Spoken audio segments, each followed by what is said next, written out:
नई नई खबरों के लिए सब्सक्राइब करिए हमारे YouTube चैनल को और चैनल से अपडेट रहने के लिए बेल आइकन को प्रेस करना ना भूलें।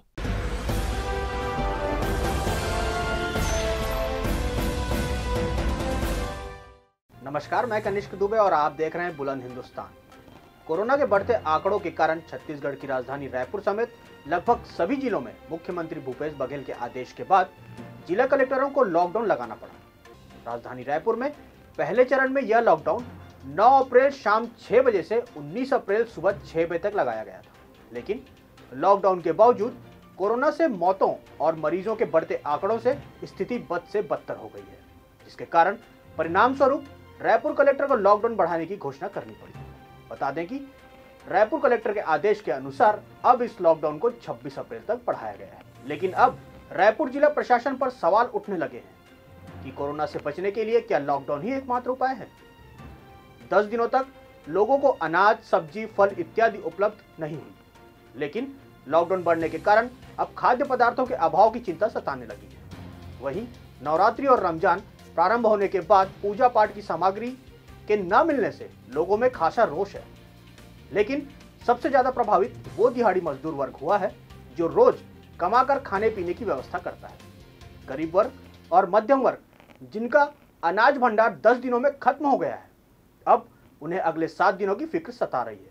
काम बंद होने से लोगों के सामने पैसे की कमी की भी बड़ी समस्या आ रही है। 2 दिन पहले रायपुर कलेक्टर द्वारा आदेश दिया गया कि रायपुर में कॉलोनियों और लोगों के घर तक ठेलों पर फल, सब्जी, अंडा और अनाज पहुंचाने का प्रबंध किया जाएगा। इसी विषय पर सोशल मीडिया में लोगों की अलग अलग प्रतिक्रिया आ रही है। आइए देखते हैं कि छत्तीसगढ़ में विभिन्न राजनीतिक दलों के नेताओं और समाज सेवियों ने इस विषय पर क्या कहा। मुझे पता चला कि आज से जो व्यापारी हैं वो सड़कों पर ठेलों में सामान लेकर के जा रहे हैं। ये आदेश जिला प्रशासन ने 2 दिन पूर्व जारी किया था। मैं मानता हूं कि आदेश थोड़ा कठिन है, पर मैं ये भी मानता हूं कि ठेलों पर राशन का वितरण करना या राशन को बेचना एक असंभव कार्य है। और इसकी परेशानी आज मुझे सुबह से फोन पर लोग बता ही रहे हैं कि भीड़ जमा हो जा रही है और एक राशन वाले के पीछे लोग बहुत ज़्यादा संख्या में पड़ जा रहे हैं। तो मुझे लगता है इसकी कोई वैकल्पिक व्यवस्था जिला प्रशासन को करनी चाहिए। मैं कलेक्टर साहब से निवेदन करता हूं कि इसकी कोई वैकल्पिक व्यवस्था बनाए कि राशन लेने की एक जगह तय कर दी जाए या राशन दुकानों को परमिशन दी जाए तो लिमिटेड टाइम की दी जाए, सोशल डिस्टेंसिंग के साथ लोग आकर के अपने ज़रूरत का राशन ले जाएं। ऐसी व्यवस्था कुछ होनी चाहिए। तो एक वैकल्पिक व्यवस्था हो, ऐसी मेरी मांग है। और फिर मैं शहर के लोगों से कहना चाहूँगा, लॉकडाउन का पालन करें। हम सुरक्षित रहेंगे तो हमारा परिवार और हमारा शहर और हमारा प्रदेश सुरक्षित रहे। बहुत बहुत धन्यवाद। पूरा छत्तीसगढ़ प्रदेश कोरोना महामारी के संकट से गुजर रहा है। डॉक्टर्स की कमी, स्वास्थ्य वर्कर्स की कमी, ऑक्सीजन सिलेंडर नहीं है, दवाइयों की कमी, निश्चित रूप से एक विकराल स्थिति छत्तीसगढ़ प्रदेश की बनी हुई है।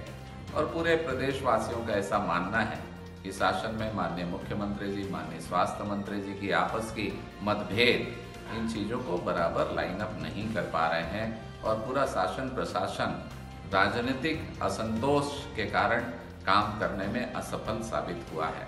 मुझे ऐसा लगता है कि 19 तारीख के बाद जो रायपुर शहर में ठेलों के माध्यम से सप्लाई की व्यवस्था सुनिश्चित की गई थी, उसकी फिर से समीक्षा करने की आवश्यकता है। नवरात्रि, रमजान का पर्व चल रहा है और उस व्यवस्था से लोगों को जो आपूर्ति होनी थी उसमें कहीं ना कहीं कमी नजर आ रही है। और व्यवस्थित और सुरक्षित ढंग से, जिससे कोरोना महामारी और ना फैले, ऐसी कोई व्यवस्था बनाने की और इस व्यवस्था की समीक्षा करने की आवश्यकता है।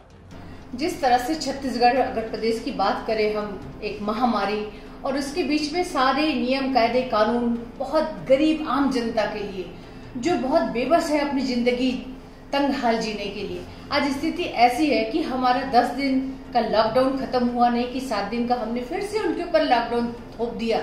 अब अगर इस बीच में हम बात करते हैं कि उनके घर के सामने राशन दुकान वाला फेरी लगाएगा, ठेला लेकर के जाएगा और राशन खरीदी करेंगे, सब्जी वाला जाएगा, फल वाला जाएगा, लेकिन बात मुद्दा यहाँ पर ये है कि जो व्यक्ति दिहाड़ी पे काम करता है, जो रोज का गुपचुप बना के बेच रहा है, चाट पकौड़े बना करके बेच रहा है, जिसकी रोज की कमाई से रोज के घर में राशन आता है, फिर वो सामग्री खरीदता है, रॉ मटेरियल, और फिर से वो अपनी दुकानदारी लगा करके फिर कमाई करता है अगले दिन के लिए।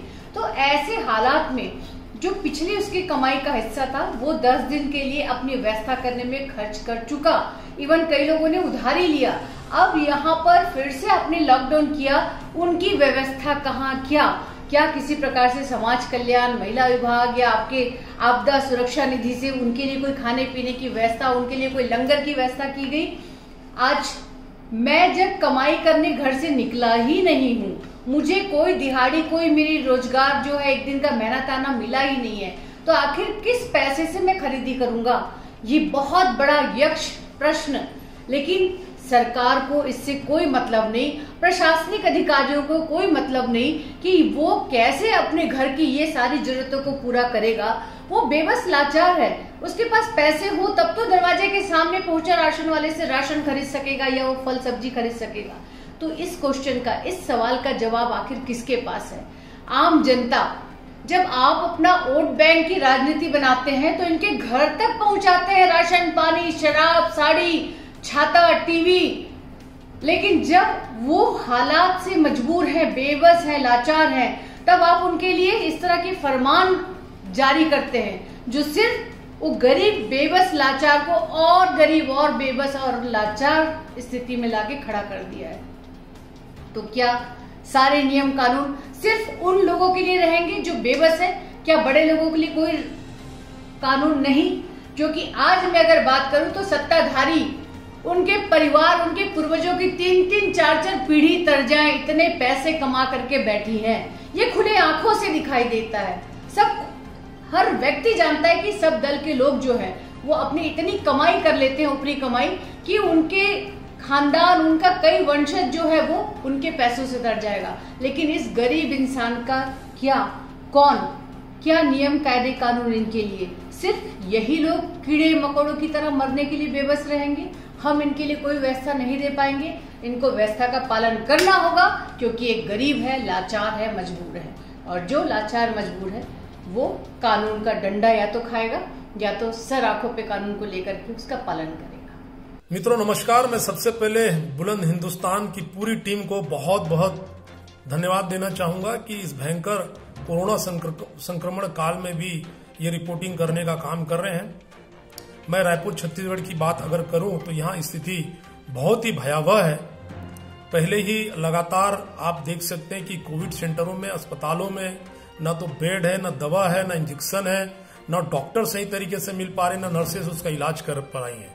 ऐसे में एक समाचार ये भी मिलता है कि जो हमारे कोरोना मृत जो भाई बहन है उनके अंतिम संस्कार करने के लिए भी अब लोग नहीं मिल रहे हैं, और सरकार ऐसे सबों को उठाने के लिए मजदूरों को ठेका में लेने की बात कर रही है। बहुत ही दुर्भाग्यजनक बात है कि जीते जी तो आम जनता को उनका मौलिक अधिकार नहीं मिल पाता, मरने के बाद भी उनको जो कानूनी जो अधिकार है, सामाजिक, धार्मिक, कि उनमें पूरे सम्मान के साथ जो एक अंतिम संस्कार होना चाहिए वो भी नहीं हो पा रहा है। साथियों, रायपुर की राजधानी में विगत 6 अप्रैल से लॉकडाउन है। समस्त किराना दुकानों को बंद कर दिया गया। मूलभूत सुविधाएं, जो चीजें हैं वो नहीं मिल पा रही है। ऐसी स्थिति में सरकार के द्वारा एक तुगलकी फरमान जारी किया जाता है कि ठेलों में किराना सामान भेजा जाएगा। अभी तक जो गरीब वर्ग है, जो मध्यम वर्गीय वर्ग है, जिनके पास जो भी किराना का सामान था वो सब समाप्त हो चुका है।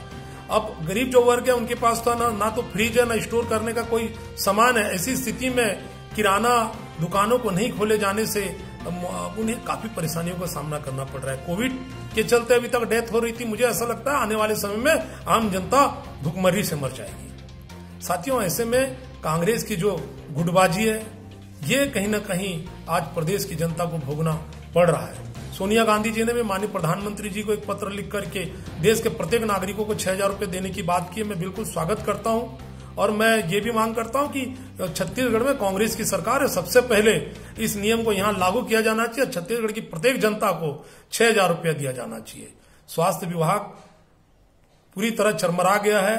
स्वास्थ्य मंत्री जी को फ्री हैंड देने की जरूरत है, और ठोस रणनीति के साथ ठोस कार्य करने की जरूरत है, तब जाकर के मानव जीवन को हम बचा पाएंगे।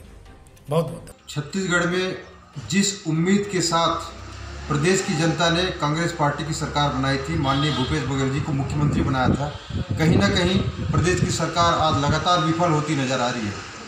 लॉकडाउन के दौरान छोटे छोटे मजदूर वर्ग के लोग हैं, जो ऑटो चालक हैं, ऐसे लोगों का 2 वक्त की रोटी उन्हें मिलना मुश्किल हो चुका है। प्रदेश की सरकार इस दिशा में क्या काम कर रही है, क्या रोडमैप तैयार की है, आम आदमी पार्टी जानना चाहती है।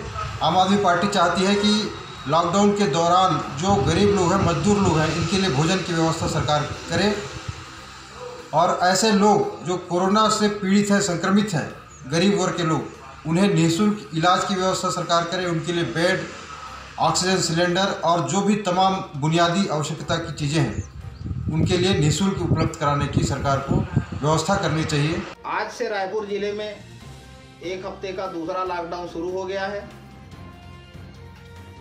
पहले की तुलना में थोड़ी राहत दी गई है। ठेले वालों को वार्डों में जाकर आवश्यक सामान बेचने की अनुमति दी गई है।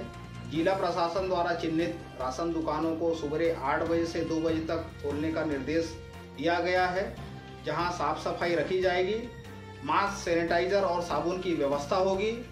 दुकान के सामने गोले बनाए जाने के लिए कहा गया है ताकि 2 गज की दूरी मेंटेन की जा सके।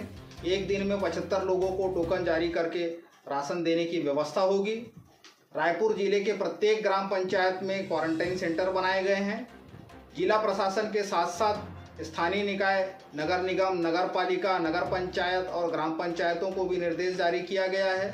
पूर्व में जिस प्रकार से कंटेनमेंट जोन में राशन पहुंचाने की व्यवस्था होती रही है, 24 घंटे सहायता के लिए कंट्रोल रूम बनाए गए हैं।